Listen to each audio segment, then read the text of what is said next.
Selamat Hari Hipertensi Sedunia tahun 2023, yang mana bisa kita jadikan sebagai suatu momentum untuk menyadari dan juga untuk memeriksakan tekanan darah kita supaya dapat mencegah penyakit hipertensi. Semoga masyarakat semua bisa mencegah dan mengobati hipertensi dengan lebih baik dan dapat memperpanjang angka harapan hidup. Ingat, hipertensi itu dapat dicegah, sehingga lakukan gaya hidup sehat, cegah untuk cek kesehatan berkala, enyahkan asap rokok, kemudian rajin berolahraga, diet yang seimbang, istirahat yang cukup, dan kelola stres untuk dapat mencegah penyakit hipertensi.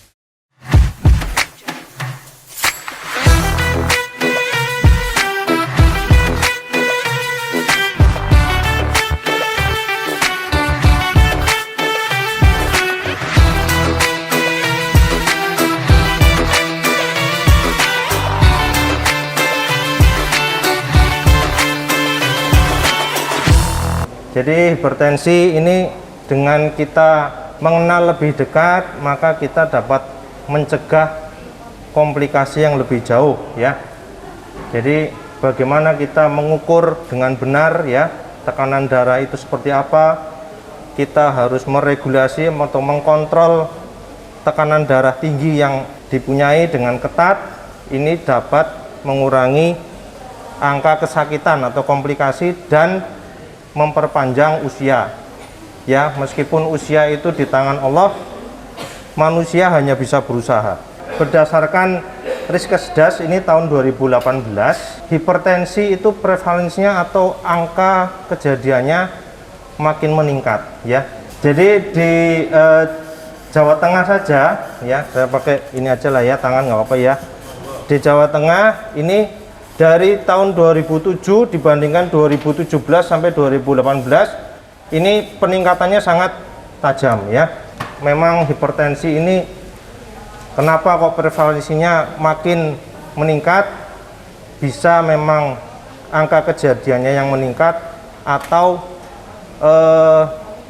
edukasi atau informasi yang didapat oleh masyarakat di Indonesia makin banyak, makin baik ya, sehingga masyarakat Indonesia lebih banyak yang mengecek tekanan darah ya, sehingga dapat diketahui lebih banyak. Jadi hipertensi itu julukannya adalah silent killer. Dia pembunuh tapi diam-diam. Kenapa? Karena memang hipertensi itu tidak ada gejala yang khas atau yang spesifik ya. Jadi mungkin yang di masyarakat nyeri kepala itu bukan gejala khas dari darah tinggi ya. Kebanyakan diketahui sudah mengalami serangan jantung koroner, stroke ya, bahkan sudah gagal jantung.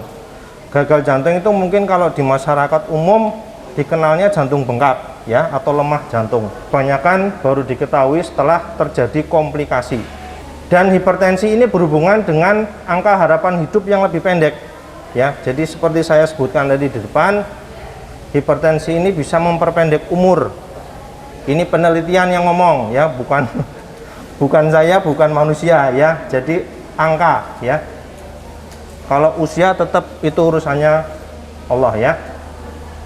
Kemudian baik buruknya kepatuhan minum obat ya atau pengobatan ini merupakan kunci utama dari keberhasilan dalam mengontrol tekanan darah ya. Jadi ini yang benar-benar harus diperhatikan. Dan hipertensi ini mempunyai yang disebut triple paradox. Jadi paradoks itu sesuatu yang aneh, yang sesuatu yang tidak semestinya atau sesuatu yang sebaliknya ya. Kenapa disebut triple paradox? Karena hipertensi itu sebetulnya mudah didiagnosa, mudah dikenali. Kemudian hipertensi itu sebetulnya mudah diterapi, obatnya banyak ya. Kemudian golongan obat anti hipertensi itu sekarang sudah sangat maju, golongannya banyak ya. Yang dulu mungkin sehari harus minum satu jenis obat itu sehari 3 kali, sekarang mayoritas obat anti hipertensi itu sehari sekali ya. Itu juga suatu kemajuan dari teknologi di bidang farmasi ya. Namun paradoksnya ya, ternyata hanya sekitar 50% masyarakat yang bisa menyadari dan mengenali darah tinggi ya. Padahal mudah didiagnosa. Kemudian hanya 50% yang dilakukan terapi hipertensi ya. Padahal mudah diterapi ya. Dan hanya sekitar 50% hipertensi yang dapat dikontrol atau dapat diregulasi dengan baik atau mencapai target terapi ya, hanya 50%. Padahal obat-obatnya banyak ya. Itu yang disebut dengan triple paradox. Nah, seperti tadi sebelumnya sudah saya sampaikan bahwa memang kepatuhan minum obat itu menjadi kunci utama ya. Dan banyak alasan ya, ini berdasarkan data juga dari Risdas, alasan tidak minum obat ya, yang terbanyak adalah sudah merasa sehat ya. Jadi hipertensi itu karena tidak ada keluhan. Lah wong saya nggak ada keluhan apa-apa, aktivitas biasa-biasa saja ya. Tapi kalau di tensi 160, 170 ya gitu. Jadi sebetulnya sakit tapi tidak dirasa. Nah, itu yang kadang-kadang bikin masyarakat itu malas minum obat. Kemudian tidak rutin ke fasilitas pelayanan kesehatan ya, bisa jauh, bisa antrinya yang bikin malas ya, dan macam-macam. Kemudian pengaruh juga dari minum obat tradisional ya. Jadi obat tradisional itu bukan tidak baik ya, karena sebetulnya obat modern pun itu awal mulanya dahulu kalanya itu ya cikal bakalnya dari obat tradisional ya. Cuma sudah diteliti lebih lanjut bagaimana efek sampingnya, bagaimana ikatan dengan reseptor-reseptor tekanan darah ya, itu sudah diteliti lebih jauh, sehingga sekarang sudah banyak obat-obatan modern yang lebih baik ya. Dan masih banyak lagi faktor-faktor lain, salah satunya yaitu sering lupa ya, kalau sudah kegiatan lupa ya, apalagi obat yang siang biasanya ya, karena harus diminum di tengah-tengah kita kegiatan atau aktivitas sehari-hari. Salah satu hal yang penting adalah bagaimana kita mengukur tekanan darah ya. Jadi pengukuran tekanan darah itu memang yang baik, yang valid itu banyak syaratnya sebetulnya ya. Salah satunya dari masalah teknis itu di posisi dari alat tensinya dengan manset yang di lengan ya.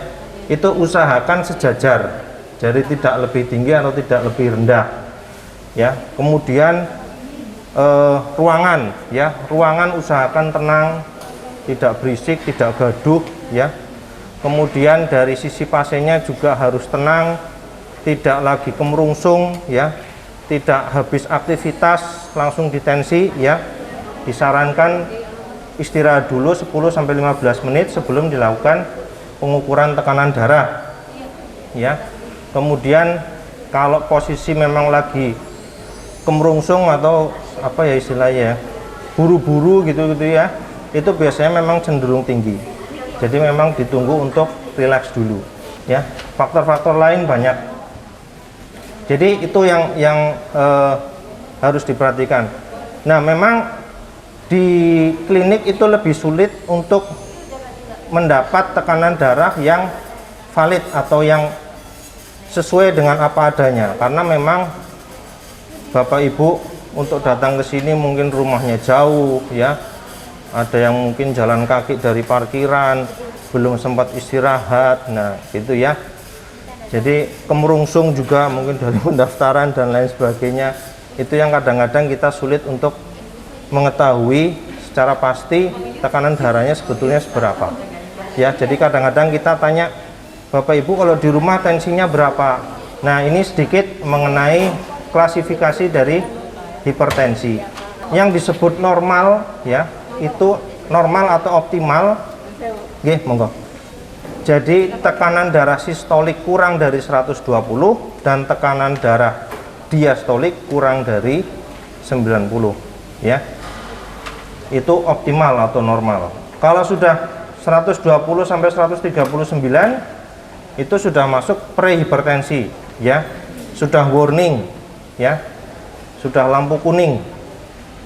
Kalau sudah 140, nah itu sudah menginjak darah tinggi atau hipertensi stage 1 ya, atau diastoliknya 90 itu sudah masuk hipertensi stage 1 ya. Nah, pada orang lanjut usia atau lansia itu ada yang disebut isolated systolic hypertension.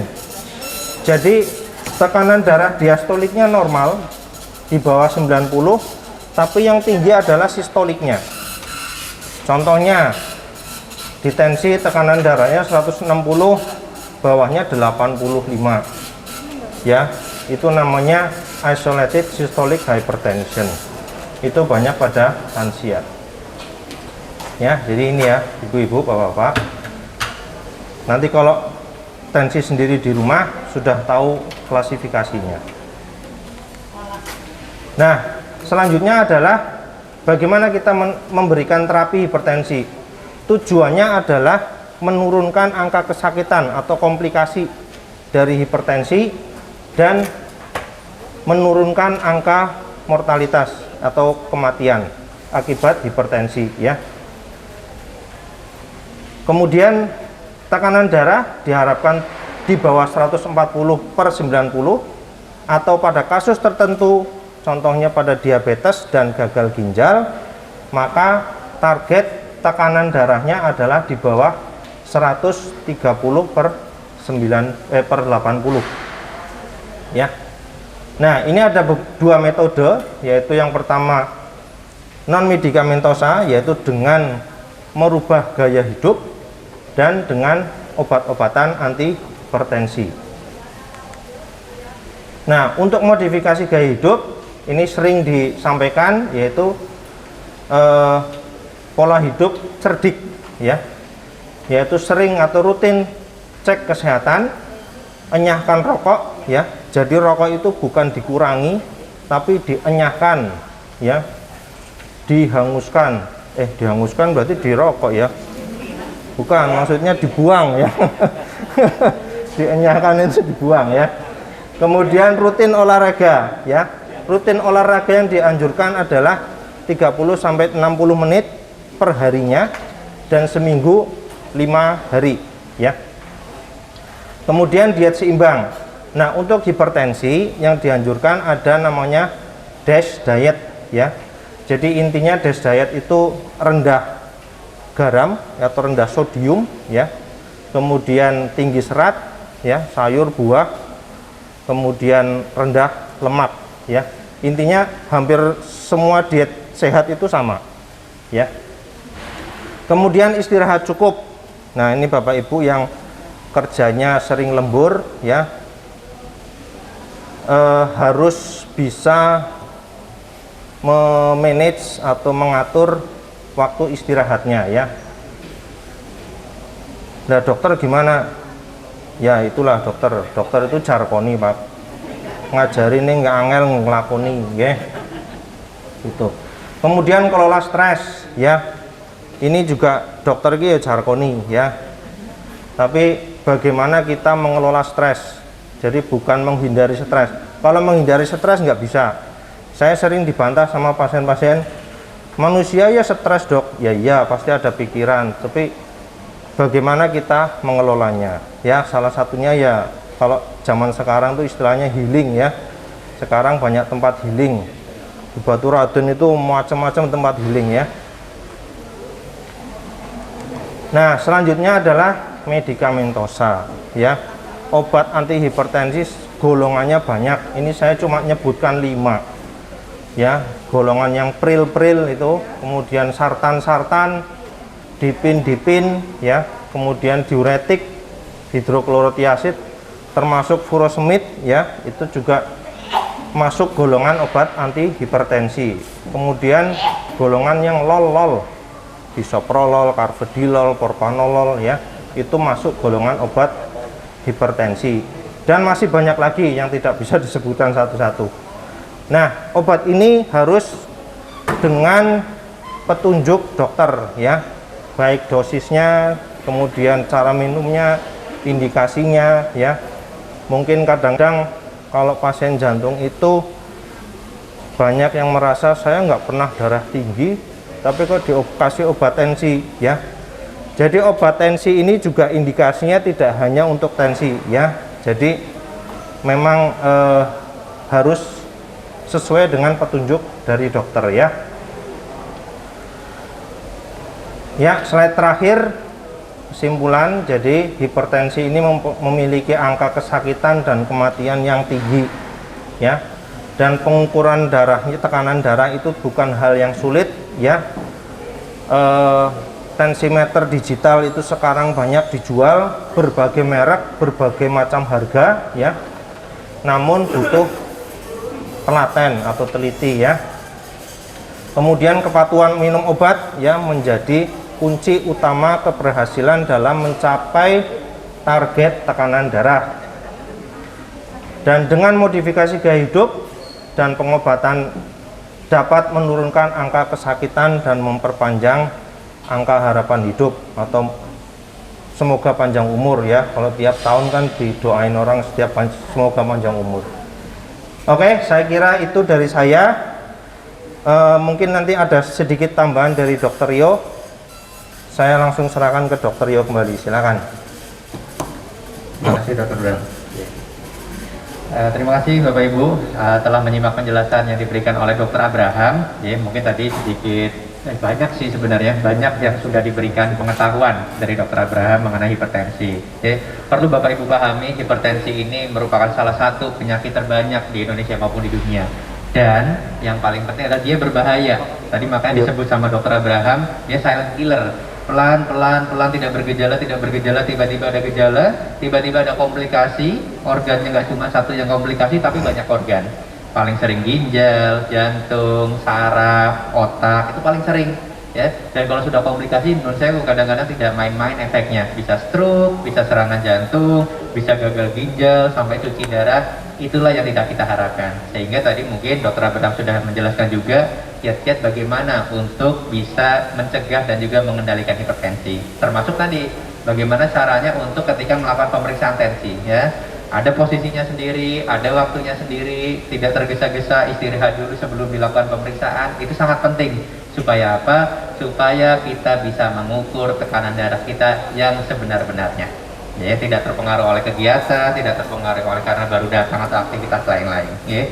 Selanjutnya saya ingin menambahkan sedikit mengenai tadi yang saya bilang adalah mengenai mitos dan fakta ya mengenai hipertensi. Bapak Ibu sudah tahu nih, tensi ini begini begitu, gosipnya begini begitu ya. Tetapi masih banyak pertanyaan yang belum terjawab sebenarnya oleh Bapak Ibu. Hanya dengar dari katanya. Ya. Yang pertama adalah mengenai penyakit tensi itu adalah penyakit keturunan. Ya, jadi kalau orang tua saya itu memang dia menderita hipertensi, pasti anaknya juga menderita hipertensi. Ya, jawabannya memang sedikit benar, ya, karena memang utamanya penyakit hipertensi ini memang diturunkan, tetapi tidak 100%. Ya, kalau dari penelitian mungkin sekitar keturunannya 60-70% itu bisa menderita hipertensi. Ya, apabila orang tuanya dia mengalami hipertensi, tidak 100% pasti anaknya mengalami hipertensi juga. Ya, mungkin sekitar 60-70%. Dan yang perlu diperhatikan adalah hipertensi dapat dicegah. Walaupun orang tuanya dia mengalami hipertensi, ya, kita bisa mencegah sebagai keturunannya untuk tidak terkena hipertensi. Ya, ada mengenai cek kesehatan berkala, kemudian nyahkan asap rokok, rajin berolahraga, diet yang seimbang tadi yang DASH diet dari Dr. Abraham, istirahat yang cukup, sama kurangi stres dan juga emosional. Itu bisa mencegah. Ya, jadi kalau keturunan mungkin sekitar 60-70%, tapi bisa untuk dicegah. Kemudian yang kedua adalah apakah hanya pasien orang laki-laki yang menderita penyakit hipertensi? Jadi banyak orang menanyakan, kalau perempuan sih jarang yang hipertensi, seringnya bapak-bapak karena kerja, karena stres, karena emosional, karena ngerokok mungkin ya. Tetapi jawabannya ternyata banyak perempuan juga yang memang mengalami hipertensi. ya. Terutama ketika wanita sudah memasuki masa menopause, ya, sudah tidak mengalami haid, dia akan kehilangan yang namanya hormon pelindung atau hormon estrogen. Sehingga ketika sudah memasuki usia menopause, wanita lebih banyak mengalami kejadian hipertensi dibanding laki-laki. Tetapi kalau sebelum usia menopause, kita 45 atau lebih, itu memang lebih banyak pria, ya, karena gaya hidup pria tadi merokok, kemudian aktivitasnya mungkin terlalu berlebih dibanding wanita, stres emosional dan lain-lain. Jadi tetap harus diperhatikan juga, baik pria maupun wanita bisa mengalami hipertensi. Kemudian yang ketiga, yang sering tanyakan, kalau saya nggak ada gejala, saya nggak ada hipertensi lah, ya, saya nggak pusing, saya nggak pegel-pegel, saya badannya enak-enak aja fit, saya berarti nggak hipertensi. Karena hipertensi biasanya konotasinya itu adalah kalau misalnya pegel-pegel, kalau misalnya kepalanya sering pusing, kalau badannya rasanya nggak enak, itu mungkin tensi. Sebenarnya tidak juga, karena tadi Dr. Abraham juga sudah menyebutkan dia silent killer, ya, silent killer, diam-diam. Awalnya tanpa gejala, ya, nggak terasa, tapi dalam jangka waktu lama mulai muncul gejala, tetapi prosesnya dia sudah lebih awal, sehingga kita sering tidak merasa, tidak terdeteksi, ya. Tahu-tahu nanti sudah, jantungnya sudah mengalami pembesaran, ginjalnya sudah terganggu, ada gejala stroke. Nah, itu sudah tahap akhir, ya. Oleh karena itu, apabila Bapak Ibu memiliki faktor resiko, baik keturunan, gaya hidup yang kurang sehat, masih merokok, kemudian stres emosional dan lain-lain, saran kami adalah sering melakukan pemeriksaan tensi secara berkala, ya, untuk memastikan apakah memang benar memiliki untuk kejadian hipertensi atau tidak. Semakin cepat diketahui, semakin cepat dilakukan pengobatan, akan semakin baik hasilnya dan juga mencegah komplikasi. Kemudian pasien hipertensi boleh tidak berolahraga? Jawabannya boleh, ya. Dok, tapi kalau olahraga nanti tensi saya tinggi, takutnya, ya. Ternyata tidak. Dari penelitian, olahraga merupakan salah satu kegiatan yang dianjurkan untuk dapat menurunkan tensi. Karena pada akhirnya tubuh itu nanti akan melakukan regulasi, melakukan penyesuaian, terutama pada otot-otot dari pembuluh darah, dari dinding-dinding pembuluh darah itu, dia akan lebih mudah elastis, ya, sehingga tekanan di dalam pembuluh darah tersebut tidak tinggi. Akhirnya, ya, jika memang melakukan olahraga rutin, ya, malah akan dapat menurunkan tensi dari para penderitanya. Rekomendasinya adalah melakukan olahraga, ya, yang ringan atau sedang, jalan setiap pagi, sepedaan, ya, jogging kecil-kecil, senam yang ringan, itu direkomendasikan 3-5 kali dalam seminggu, ya, nggak perlu lama-lama, ya, 30-60 menit cukup, ya. Dok, saya nggak kuat lama-lama, 30 menit aja. Ya, yang penting adalah konsisten 3-5 kali dalam 1 minggu. Ya, jadi ada liburnya kurang lebih 2 hari. Kemudian makan timun. Saya sering tanyain sama pasien saya, dok, saya tensi, makan timun ternyata tensinya turun. Benar nggak timun bisa untuk menurunkan tekanan darah? Ya, dari penelitian ya. Jadi kalau misalnya direkomendasikan timunnya dibuat jus, ya, diminum jus kurang lebih 200 gram sehari 2 kali, minimal 2 minggu. Ternyata dari penelitian dari salah seorang dosen di Jakarta, itu dia juga dapat menurunkan tekanan darah. Tetapi jangan hanya mengandalkan dengan makan timun saja, ya. Tetap tadi beberapa hal yang harus diperhatikan, ya. Cek kesehatan berkala, rokok juga tidak boleh untuk dikonsumsi kembali, rajin olahraga, istirahat yang cukup, kemudian kendalikan stres dan emosi, itu juga tetap perlu untuk dilakukan. Kemudian tambahan lagi, ada beberapa orang pasien yang bertanya sering kepada dokter, dok, saya orang hipertensi, saya sudah dapat obat penurun tekanan darah, tensi saya sekarang normal, saya stop aja obat tensinya. Itu paling sering saya nemukan pasien-pasien seperti itu. Jawabannya bagaimana? Jawabannya adalah tekanan darah Bapak Ibu sudah menjadi bagus kembali karena efek dari obatnya. Ya. Jadi memang obat yang diberikan tujuannya adalah untuk menurunkan tensinya. Ya. Ketika dia sudah tercapai, maka obat tersebut akan kami pertahankan. Karena bila memang nanti obatnya tidak dilanjutkan untuk dikonsumsi, maka biasanya tekanan darahnya akan tinggi. Sehingga akan terjadi fluktuasi, naik turun tekanan darah itu tidak dapat dikendalikan, yang mana hal tersebut akan beresiko untuk terjadinya komplikasi pada organ-organ lain. Okay. Jadi mungkin kurang lebihnya seperti itu, beberapa mitos dan fakta yang memang baru Bapak Ibu ketahui. Tetapi kami dari bagian jantung, dari Rumah Sakit Margono dan juga mewakili Perhimpunan Dokter Jantung Kardiovaskular Indonesia Cabang Purwokerto dalam memperingati Hari Hipertensi Sedunia ini, tidak lupa kami mengajak dan mengingatkan Bapak Ibu semua ya untuk satu, melakukan pemeriksaan tekanan darah secara berkala. Ya. Sebulan sekali boleh, ya 2 minggu sekali lebih baik. Ya. Batasnya berapa? Dibilang tensi tinggi tadi, kalau yang atasnya lebih dari 140, yang bawahnya lebih dari 90. Ya. Yang ketiga, cegah hipertensi. 1, cek kesehatan berkala. 2, enyahkan asap rokok. 3, rajin berolahraga. 4, diet yang seimbang dan baik. 5, istirahat yang cukup. Yang terakhir adalah kelola stres dan emosi. Sehingga kita menyingkatnya cerdik. Ya, CERDIK. Ya, itu kepanjangannya tadi. Kemudian apabila memang sudah nanti didapatkan hipertensi, ya, jangan lupa untuk segera memeriksakan diri ke petugas kesehatan atau fasilitas kesehatan terdekat. Ya, untuk apa? Untuk nanti bisa diobati hipertensinya dan mencegah komplikasi yang ditimbulkan. Ya, mungkin begitu yang dapat saya sampaikan. Atas nama kami semua, saya ucapkan terima kasih. Assalamualaikum warahmatullahi wabarakatuh. Mohon penjelasan tentang perbedaan gejala darah rendah dan darah tinggi, apa yang bisa dirasakan. Demikian pertanyaan, terima kasih. Ya, terima kasih Pak. Jadi untuk gejala darah tinggi dan darah rendah, bedanya apa? Ya, jadi untuk darah tinggi ya, seperti tadi sudah disampaikan, pada umumnya darah tinggi tidak ada gejala yang spesifik. Gampangannya tidak ada gejala yang khas yang bisa dikambing hitamkan, itu berarti dari darah tinggi. Ya, mau pusing, mau pegel, mau deg-degan, mau apa, itu kita tidak bisa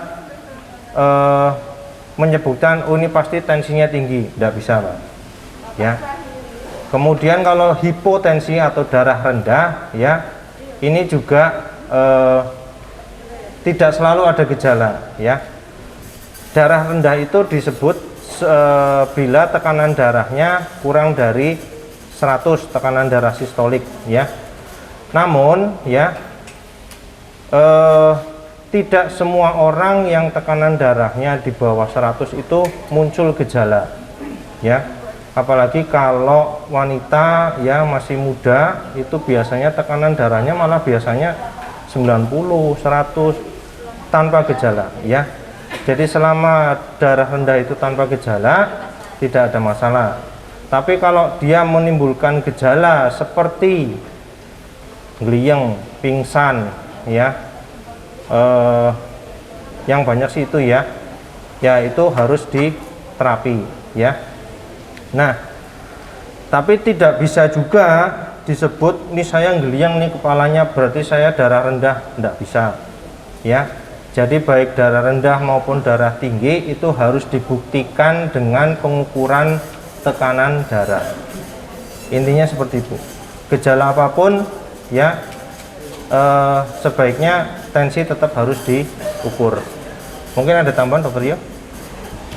Ya, kurang lebihnya sama seperti yang Dokter Abraham sampaikan. Ya, jadi tidak bisa jadikan patokan Pak untuk gejala seperti apa. Tapi ya mungkin mitos-mitosnya kalau orang darah tinggi, pegel, pusing, lain-lain, ya kadang-kadang terjadi, tetapi tidak selalu.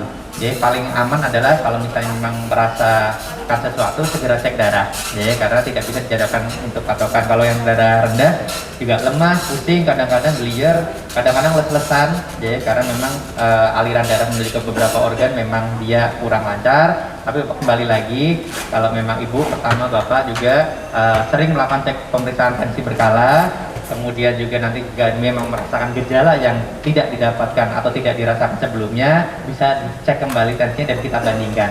Ya, tetapi intinya adalah tetap melakukan cek pemeriksaan tekanan darah berkala karena gejala tidak bisa dijadikan patok. Gitu. Matur nuwun. Mau bertanya nih Dok, ada yang bilang saya udah pernah cek di puskesmas apa ya, katanya tekanan darah tinggi 140 di usia 40 ke atas, 50 tahun ke atas katanya enggak apa-apa. Apakah itu betul? Ya, terima kasih.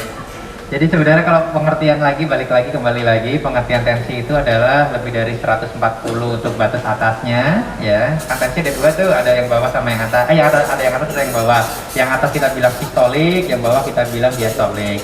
Kalau yang atas, dia memang lebih dari 140, ya. Yang bawah lebih dari 90. Sehingga orang-orang ketika akan kita obati itu memang tetap nanti akan targetnya di bawah angka tersebut. Yang atas tetap di bawah 140 targetnya, yang bawah harus di bawah 90 targetnya. Tetapi pada beberapa orang, pada kelompok-kelompok tertentu, yaitu kelompok seperti lansia, sebenarnya masih ada seperti dispensasi, ya, masih ada keringinan. Ketika memang tensinya masih sekitar 140 sampai 150, itu masih dianggap normal. Karena kalau pada orang-orang lansia, targetnya memang dia masih kita bisa sedikit berikan kelonggaran di bawah 150, ya, bawahnya di bawah 90.